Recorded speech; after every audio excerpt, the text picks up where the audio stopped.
Oh my gosh, so many like implications at the end there.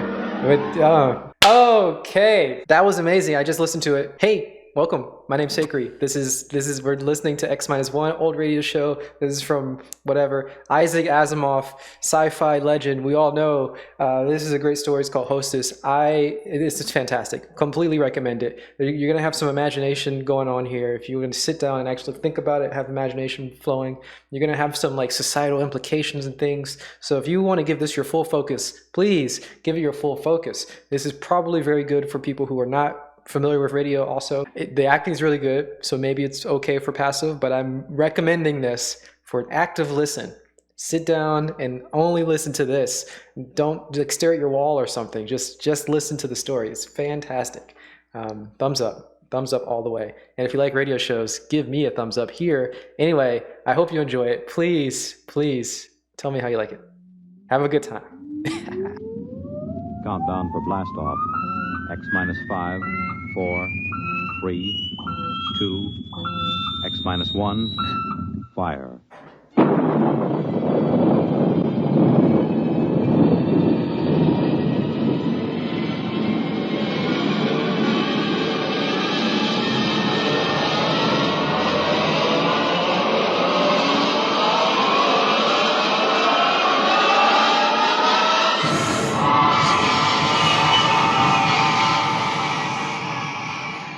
From the far horizons of the unknown come tales of new dimensions in time and space. These are stories of the future, adventures in which you'll live in a million, could be years, on 1,000 maybe worlds. The National Broadcasting Company, in cooperation with Galaxy Science Fiction Magazine, presents X minus one.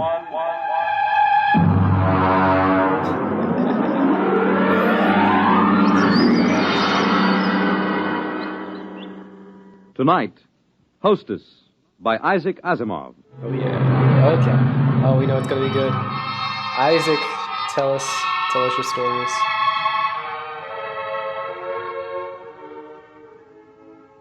I was so happy about it when I came home, almost triumphant. I dashed in the front door, peeled off my gloves, threw my hat on the side table, and tossed my coat over the back of a chair. Well, you missed supper. Drake, we're going to have him here. Who here? What are you talking The about? doctor from Hawkins' Planet. Didn't you realize that was what today's conference was about? When you say the doctor from Hawkins' Planet, do you mean the Hawkins site you've got at the Institute? Well, of course. Who else could I possibly mean? May I ask what the devil you mean by saying we'll have him here? Darling, the Hawkins site would like to stay at a private house somewhere where he won't be bothered with official ceremony, where he'll be able to proceed more according to his own likes and dislikes.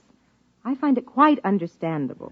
Whenever you start using formal sentences, I know you're hiding extreme irritation. Well, you don't seem to be trying to hide it at all. Well, what's the matter? Look, I don't see where we've got room for extraterrestrial visitors. Are you serious? He can stay in the spare room. Honestly, Drake, all we have to do is show a certain amount of adaptability. Sure, just a little adaptability. The Hawkins site breathes cyanide. We'll just adapt ourselves to that, I suppose. He carries cyanide in a little cylinder. You won't even notice it. Mm-hmm. And what else is there about them I won't notice? Nothing else. They're perfectly harmless. They're even vegetarians. Well, what about us? Do we eat meat ourselves, or will that make us look like cannibals to him?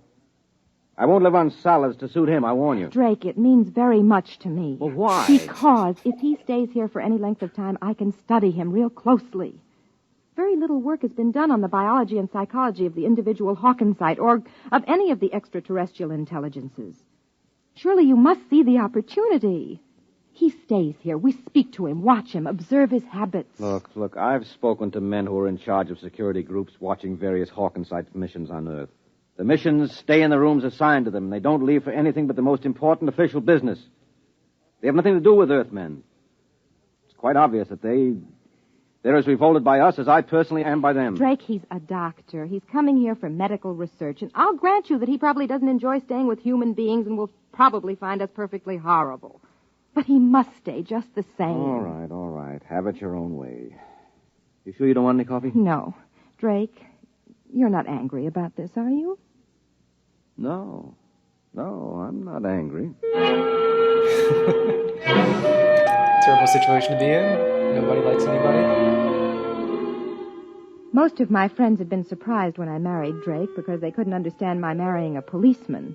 I explained he wasn't simply a policeman. He was a member of the World Security Board, but most of the staff at the Institute thought it rather odd that I hadn't married a biologist or at least an anthropologist, even a chemist, but certainly not a policeman.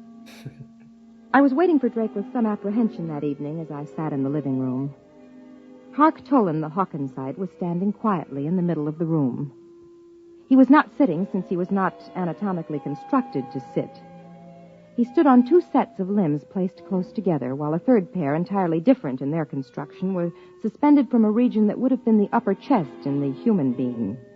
His skin was hard, glistening, and ridged, and his face wore a distant resemblance to something alienly bovine. Mrs. Smollett, you must forgive my English. The construction of my mouth, combined with the absence of incisors and canine teeth, is an obstacle to clear speech. I think you speak very well. Thank you. My husband will be home soon, and then we'll eat. Your husband? Well, Husband? Yes, you know. Mr. Smollett. Male, of course. You must forgive me, Mrs. Smollett. Perhaps the greatest source of confusion among the 5 known races of the galaxy lies in the differences among them in regard to their sex life and the social institutions that grow around it. I understand that. The concept of husband and wife, for instance, exists only on Earth. I can achieve a sort of intellectual understanding of what that means, never an emotional one. Dr. Tolan, I've consulted Same. the Institute in preparing a menu, and I trust you'll find nothing in it that will upset you. Drake? Drake, is that you? Yeah. I'm in the living room, dear. I suppose he's all delivered, complete. Drake, this is Dr. Hark Tolan of Hawkins Planet. Dr. Tolan, my husband. Good evening, Dr. Tolan. Mr. Smollett, Would you care for a drink? I'm not particularly thirsty. On Earth, there is a custom of drinking liquids which have been fortified with ethyl alcohol. We find it stimulating. Oh, yes. I'm afraid, then, that I must decline. Ethyl alcohol would interfere most unpleasantly with my metabolism. Well, so it does to Earthmen, too. But I understand, Dr. Tolan. Don't do it. Would Don't you drink. object to my drinking? Of course not. Good. I need Drinking's one. bad. A stiff one.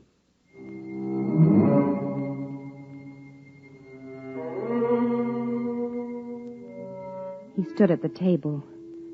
I tried not to look at him as he ate. His wide, lipless mouth split his face alarmingly as he ingested food, and in chewing, his large jaws moved from side to side. There was evidence of his ungulate ancestry. I found myself wondering whether he would chew his cud later, and then I was afraid that Drake would get the same idea and leave the table in disgust, but he was taking everything quite calmly. I imagine, Dr. Tolan, that the cylinder at your side holds cyanide. Hmm? Quite so. Pure cyanide? I hope you are not considering possible danger. I know the gas is highly poisonous to you, and I do not need a great deal. None of it emerges, except when I actually suck at the tube, which is fixed at the corner of my mouth. I see. And you really must have the gas to live? Are you not a biologist, Mr. Smollett? No, Dr. Tolan. It's merely a minor government official. My wife's friends call me a policeman. Tell me, what happens if you don't breathe cyanide? Do you, just go like that? Oh, not quite. The absence of it would be equivalent to slow strangulation. Mm-hmm. It's also very painful, difficult to treat. I've done some research on the problem. I find it difficult to keep thinking of you as a doctor. I understand what you mean. I find it difficult to think of you as a policeman. I gather that you're not here on a pleasure trip. Huh? No. I intend to study this queer planet you call Earth.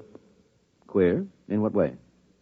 It's always amazing to me to find how little you Earthmen understand your own characteristics. There are 5 intelligent races in the galaxy. Over and over, it is you Earthmen, more than any of the others, who are unique. Your people are the only ones which find hydrogen cyanide poisonous. Yours is the only form of intelligent life which is carnivorous. Yours is the only form of life which has not developed from the grazing animal. And most interesting of all, yours is the only form of intelligent life known which stops growing upon reaching maturity. Well, you don't look very large, Dr. Tolan.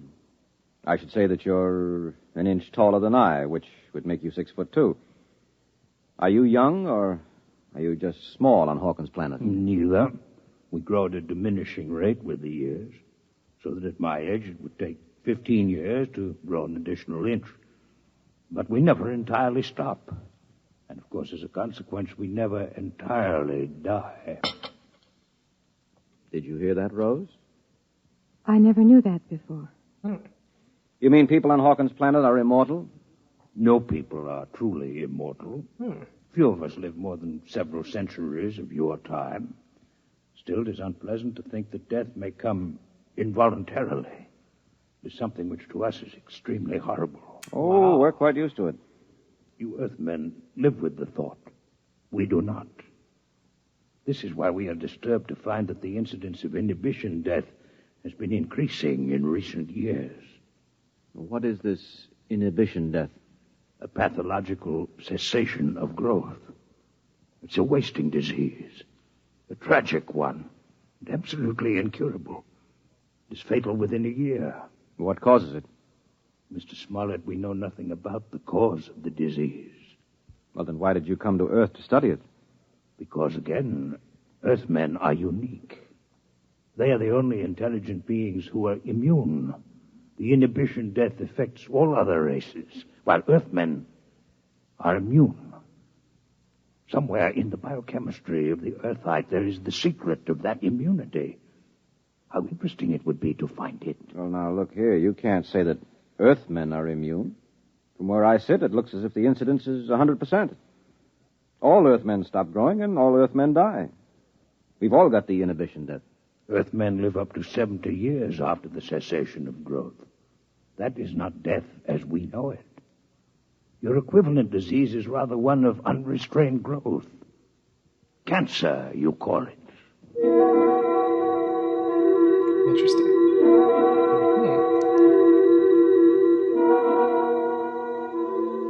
Drake was being pleasant to Dr. Tolan.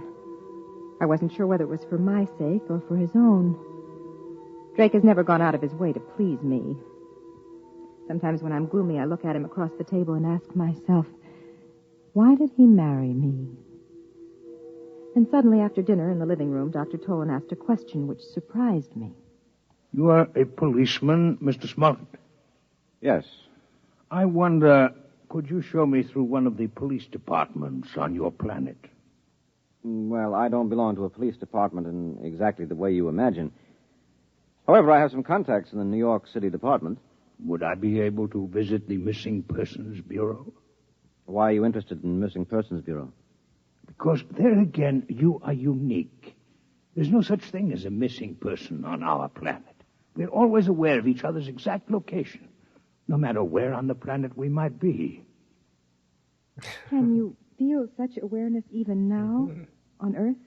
You mean across space? No, I'm afraid not. But you see the importance of the matter. All the uniqueness of Earth should be linked. If the lack of this sense can be explained, perhaps the immunity to inhibition death can be also. Tell me truthfully, Mr. Smollett, if Mrs. Smollett were to leave this room and enter another without your having seen her do so, would you really not be aware of her location? I really would not. Amazing. Please do not be offended by the fact that I find it revolting as well. Revolting. How is that revolting?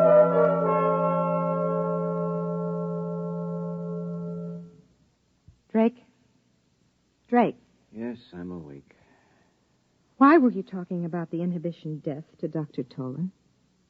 I'm taking an interest in your work, Rose. You've always wanted me to take an interest. I'd rather you weren't sarcastic. Rose, I'm tired. I'll talk to you tomorrow. No, right now. I want no questions from you and no interference. You do your job and I'll do The mine. nature of my job is open and known. The nature of my job isn't, by definition, but I'll tell you this. Our six-legged friend is here in this house for some definite reason. You weren't picked as biologist in charge for any random reason. 2 days ago, he'd been inquiring about me at the commission. But that's my job, and I won't discuss it with you any further. Do you understand? No. But I won't question you if you don't want me to. All right, then go to sleep.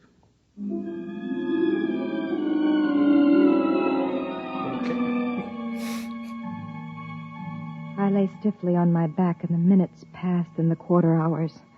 I was trying to fit the pieces together. One picture remained clear in my mind. It hovered over me mockingly. At the end of the evening, the Hawkinsite had turned to me just before he left the room. Good night, Mrs. Smollett. You're a most charming hostess. I wanted to giggle then. How could he call me a charming hostess? To him, I must have been a horror, a monstrosity with too few limbs and too narrow a face. But then I saw Drake. He turned white. For one instant, his eyes had burned with something that looked like terror. I'd never before known Drake to show fear of anything, and the picture of that instant of pure panic remained with me, until all my thoughts finally sagged into the oblivion of sleep. I remember one question that nagged at me through the haze. Why did he marry me?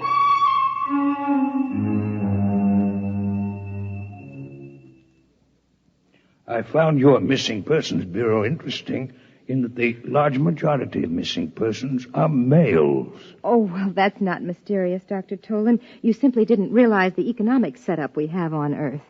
My wife is an example of the minority of women who are capable of making their own way in the world. Would you call the Missing Persons Bureau of New York a fair sampling of such cases in the planet at large? Yes, I should think so. Is there then an economic explanation for the fact that since interstellar travel has been developed, the percentage of young males among the missing is more pronounced than ever? Well, that's even less of a mystery than the other. Nowadays, a runaway can hop the nearest space freighter. They're always looking for crewmen. No questions asked. It's almost always young men in their first year of marriage. Well, that's just the time a man's troubles seem the greatest. If he survives the first year, there's usually no need to disappear at all. Would it offend you if I disconnected for a period of time? Disconnected? It's like sleep. Oh.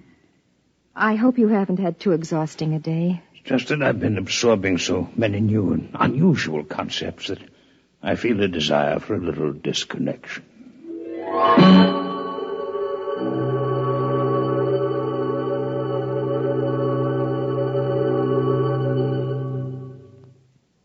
Drake, we've been sitting here for 10 minutes. Aren't you going to speak to me? About what? Last night you said you'd speak to me tomorrow.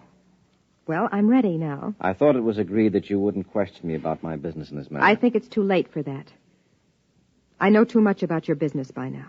What? What do you mean? Drake, let go of my arm. What are you talking about? Dr. Tolan thinks that Earth is spreading the inhibition death purposely. That's it, isn't it? Where did you get that idea? It's true, isn't it? I want to know exactly why you say that. Don't play games with me, Rose. This is for keeps. Why don't you ask Dr. Tolan? He's an outstanding worker in the field. I looked over his papers this afternoon. And what are his theories about the origin of the disease? Try to remember, Rose. I think he blames Earth, but I think he admits they know nothing about how the disease is spread. Well, I'll find out about this right now. Drake, what are you going to do? What's that? It's my gun. I'm going to ask him a few questions.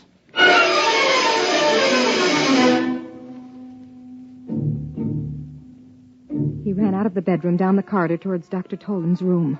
I ran after him, caught him just as he entered the door. The Hawkinsite was standing there, motionless, his eyes unfocused, his 4 standing limbs sprawled out in 4 directions as far as they would go. Now keep quiet. He'll gradually become aware of me. Get out of here. No, Drake. What are you doing? Quiet. There, you see? The skin on his face is beginning to quiver. Well, that's about all, Dr. Tolan. Don't throw in connection with any of the limbs. Your sense organs and the voice box will be quite enough. Why do you invade my disconnection chamber? And why are you armed? What do you want? The answer to certain questions. With a gun in your hand? Sorry, Mr. Smollett, that the duties toward a guest are so badly understood on Earth. You're no guest of mine, Dr. Tolan. You entered my home under false pretenses. You had better shoot. It will save time. You are convinced that you'll answer no questions? Well, that in itself is suspicious. It seems that you consider certain answers to be more important than your life. I consider the principle of courtesy to be very important. You as an Earthman may not understand. Perhaps not. But I can understand one thing. Your cyanide cylinder. Suppose I pull it out of your mouth. Rose, Hold your breath until I close the valve. There. All right, Tolan. You realize what will happen to you if you don't answer the questions I'm going to ask you. Cyanide lack. It would be a most uncomfortable death. I'm only an Earthman.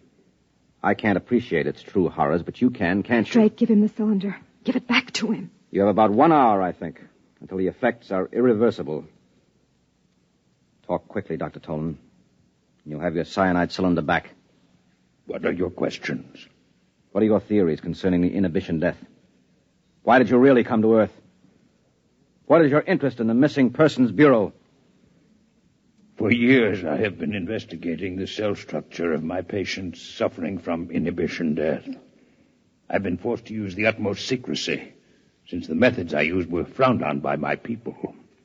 Your society would have similar feelings against human vivisection, for instance. For this reason, I could not present the results I obtained to my fellow physicians until I had verified my theories here on Earth. And what are they? The inhibition death is entirely a disease of the mind. You mean it's psychosomatic? No, Mrs. Smollett, it is not psychosomatic. It is a true disease of the mind, a mental infection. My patients had double minds. Beyond and beneath the one that obviously belonged to them, there was evidence of another one, an alien mind. In short, there are not only 5 intelligences in the galaxy, but 6. And the 6th is parasitic. This is impossible. You must be mistaken, Dr. No, I'm not mistaken. One can imagine such a parasite through the course of millions of years, perhaps losing all portions of its physical being. It would become nothing but pure mind, living in some mental fashion we cannot conceive of on the minds of others, particularly on the minds of Earthmen. Why particularly Earthmen? Have you not surmised that the 6th intelligence is a native of Earth? Mankind from the beginning has lived with it, has adapted to it, is unconscious of it. It is why the higher species of terrestrial animals, including man, do not grow after maturity and eventually die. And it is what is called natural death. It is the result of this universal parasitic infestation. Where Earthmen could survive the infection for decades with little harm, we others die a quick death within a year. Give me back my cylinder. You have your answer. What about the Missing Persons Bureau? Drake, look at his eyes. Give it back to him. As we are not well adapted to the intelligence that infests man, neither is it well adapted to us. It can live on us, but it cannot reproduce, with ourselves alone as the source of its life. The inhibition death is therefore not directly contagious among our people. What are you implying, Dr. Tolan? The Earthman remains the prime host for the parasite, and an Earthman may infect one of us if he remains among us. But the parasite, once it is located in an intelligence of the outer worlds, must somehow return to an Earthman if it expects to reproduce. We are infected and reinfected as the parasites return to Earth and come back to us via the mind of Earthmen who travel through space. And the missing persons? Are the intermediate hosts. The masculine terrestrial mind seems better suited for their purpose. But once reproduction has been taken care of, the infested male leaves by spaceship for the outer worlds. He disappears. But this is impossible. What you say implies that the parasite mind can control the actions of its host. That can't be, or we would have noticed their presence here on Earth. The control may be very subtle, and may moreover be exerted only during the period of active reproduction. I simply point to your Missing Persons Bureau. Why do the young men disappear? I'm quite ill now, cyanide lack, and I cannot speak much longer. And you alone of all your people have any knowledge of this theory of yours? I alone. You will give me back my cyanide cylinder now. I have become quite weak. Sure. Sure, Dr. Tolan. Rose. No! Rose, come out of here. Come on now. Come on. He's dead, you shot Outside. him. Out. Quiet, Rose, quiet. I told you to have nothing to do with this. Let me go. I want to go. I want to go. Why, because of something it was my job to do? You heard what that creature was saying? You suppose I could allow him to return to his world and spread those lies? Lies. They'd believe him. What do you think would happen then? They would have to kill us all to stop that disease. What he said wasn't a lie. It was true. Oh, come on. Now you're hysterical. You need sleep. I know what he said was true because the Security Commission knows all about the same theory and knows it's true. Why do you say a thing like that? Because you let it slip yourself. Now sit down. Sit down. Well, so I gave myself away, did I? When? You turned white when Hark Tolan referred to me as a charming hostess. Hostess has a double meaning, Drake. A host is one who harbors a parasite. Well, I had no idea I was so transparent. Look, Rose, I've done my best to keep you out of this. The truth can't be held down forever. Somebody else will find out. You can't kill them all. We know that, too. We have no choice. Why? Why can't we combine with the other intelligences and wipe out the parasite? No, you don't understand. Hark Tolan was right. Man and his prehistoric ancestors have been living with this parasitic intelligence for uncounted ages. We've not only become adapted to it, we've become dependent on it. It is no longer a case of parasitism. It's a case of mutual cooperation. You biologists have a name for it. What are you talking about? Symbiosis? Yes, exactly. We have a disease of our own, remember? It is the reverse disease, one of unrestrained growth. You've mentioned it already as a contrast to inhibition death. It's all very well to say that if we could remove the parasite, we would have eternal growth in life, but it's impossible for us. If for any reason the parasitic intelligence, as Hark Tolan calls it, does leave the human body, or if its relationship to the human mind is in any way impaired, growth does take place, but not in an orderly fashion. We call the growth cancer, and there you have it. There's no way of getting rid of the parasite. We're together for all eternity. To get rid of their inhibition death, extraterrestrials must first wipe out all vertebrate life on Earth. There is no other solution for them. So we must keep knowledge of it from them. Now do you understand? Wow. Tough situation there. He got the body out of the apartment. I sat there numbly. He lied to me. Cancer could not be a disease that was an expression of lost ability for normal growth. Cancer attacked children while they were still growing. It could even attack embryonic tissue. Cancer had nothing to do with the presence or absence of normal growth. Its absence would not cause cancer. Drake lied, but no one would believe me. The young men who disappeared were usually in the first year of their marriage. Whatever the process of reproduction of the parasite intelligence was, it must involve close association with another parasite. The type of close and continuous association, as in the case of newly married couples. The parasite could control actions. I'd report them both, Drake Smollett and Hark Tolan, to the Missing Persons Bureau. But they'd never find them, for they'd be out in space. I wanted to weep, but I couldn't. I was dry-eyed, and it was painful. Oh, no. I'd looked for the answers to so many questions, and I'd found them all. I even found the answer to the question I thought had no bearing on the subject. I finally learned why Drake had married me. You have just heard X-1, Wow. presented by the National Broadcasting Company in That was- cooperation with Galaxy Science Wow. Fiction Magazine. Wow. Your announcer, Fred Collins. X-1 was an NBC Radio Network Oh production. my gosh, so many implications at the end there. Jesus, that's dark. I mean, I guess there's a mind virus that humanity has, which interesting that a mind virus goes around and causes people to die. It's very curious. I like the sound of that. Well, I don't like the sound of it. Getting away from that. It's an interesting idea. It's a parasitic mind virus that has caused humans to. I mean, it's symbiotic now, so there's a reason why humans are alive.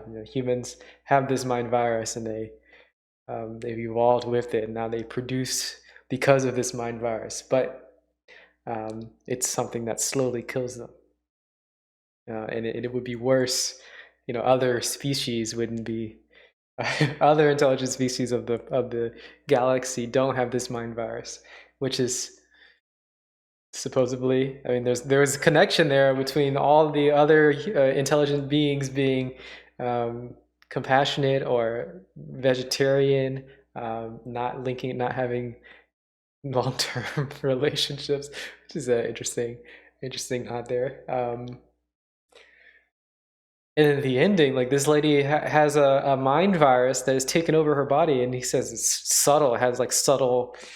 It's not subtle. It's like this is like calling out society in many different ways. The society is forcing people to be together. A mind virus society, is forcing young men and young women to stay together in relationships, which is true. This is what's happening very often. A lot of people are stuck in relationships just because of societal implications or societal norms. Mind virus here, and it slowly kills you. I mean, it doesn't directly kill you, right? It just makes you have some bad habits, makes you decompress in unhealthy ways. It just destroys your life over time. Very, very interesting. Wow, I like that story. Yeah, that's gonna get some thumbs up for me. Anyway, thumbs up if you liked it, and comments down below if you want to talk about it. Comment down below and just say it was awesome, because I know it was awesome, and you know it's awesome. Just say it. Say it. Go down there. And subscribe for more. Notification bell, because you got to be notified for this stuff. It's a lot of fun, and I very much enjoyed listening with you. So thank you for joining me. I hope you have a beautiful rest of your day. Bye-bye.